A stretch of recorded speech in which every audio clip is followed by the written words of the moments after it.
In front of me is Samsung Galaxy A14 and today I would like to show you how you can turn on or off app notifications.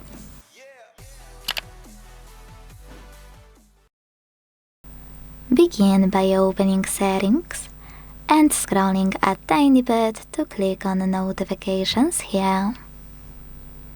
Now select App Notifications at the top.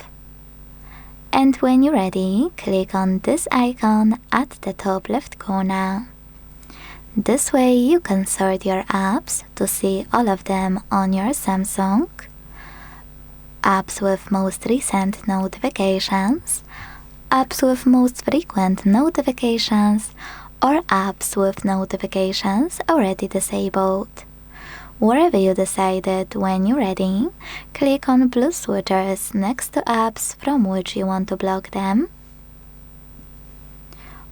or gray ones to switch them back on.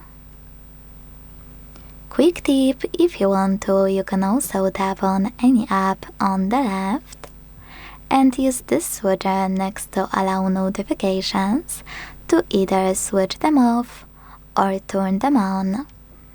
Over here, you can also manage all of those notifications options for chosen app.